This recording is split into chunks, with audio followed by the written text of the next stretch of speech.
Hello everybody, my name is Liam Hammond and I'm here today with the RDMD group, aka Dr. Rad, which includes myself, Remington, Rohel, and Trad Roth, and we'll be presenting our capstone design project. To give a bit of background, we can observe the sky through either drift scanning or tracking. Drift scanning is when you point a telescope at a fixed point in the sky and let the stars drift through the telescope's line of sight.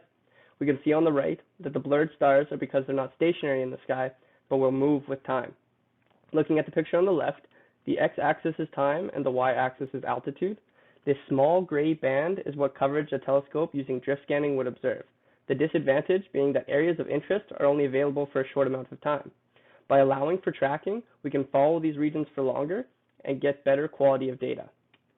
Some common terms you'll hear throughout the presentation are altitude and azimuth. So the altitude is the angle above horizon, up and down, and the azimuth is the angular position around zenith, so clockwise or counterclockwise. This brings us to our project. So the Physics and Engineering Physics Department has this radio telescope dish that can be used to observe radio frequencies being emitted from space.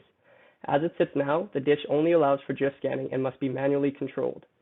A previous capstone group designed a receiver for this dish to pick up two distinct frequencies, one being the 1420 MHz band, which can be used to detect hydrogen, the most abundant substance in the universe, and the 408 MHz band, which can measure black body radiation. To buy or replace this dish would cost over $100,000. So by getting it operational, we allow the opportunity for undergrad and graduate research, as well as increasing the worth of the system. This brings us to our problem statement. We defined it as the University of Saskatchewan Physics and Engineering Physics Department currently owns and operates an 8.5 meter statically mounted and manually pointed radio telescope dish. The department requires a new, inexpensive mount design, which will allow for full sky observations, computer-controlled pointing, and sidereal tracking.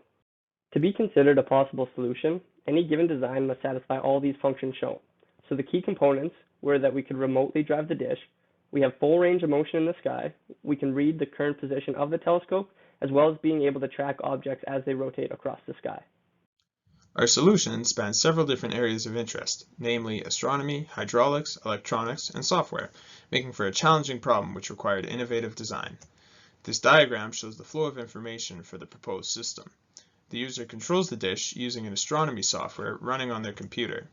This astronomy software can send commands to a server running on a Raspberry Pi, located at the dish, which passes the commands to another Raspberry Pi, which is running control software for the motors and sensors. This control software drives the motors and reads positional information from the sensors and sends the positional information back up the pipeline so that the user can see where the dish is pointing in real time. Shown here are the modifications that will be made to the existing mount to enable full range of motion of the dish. The old anchor points, shown in brown, will be moved to the locations shown in black. The hydraulic cylinders already present will be replaced with new cylinders of the same size. The red and blue lines depict the retracted and extended positions of the cylinders, which will be able to point the dish anywhere from horizontal to vertical. An inclinometer will be placed in the red oval shown on the left and will measure the altitude position of the telescope. Our solution replaces the existing hand crank with a geared down hydraulic motor, which provides a strong torque that enables operation of the dish in high winds and increases the operating capabilities of the telescope. A rotary encoder will be used to measure the rotation of the dish along this axis and placed in the enclosure shown on the left. The RDMD system we designed, along with the Astra receiver from a previous capstone group, make a fully functional radio telescope. We can compare it with a similar commercial turnkey radio telescope from the market. The one we found is smaller and can only handle one frequency band and goes for $120,000 for everything. The budget for our design is $4,900 and the receiver was costed at $1,600, so this is only $6,500 to convert this old Cold War missile defense dish into a fully functional computer-controlled radio telescope. Our design is complete from remote user interface all the way to the position control system, including hydraulics, power transmission, electronics, and hardware and software. Along with the receiver from the previous group and the existing mount, our design makes a fully functional radio telescope.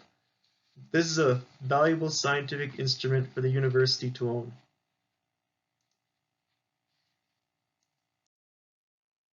And a big thank you to all those who made this possible.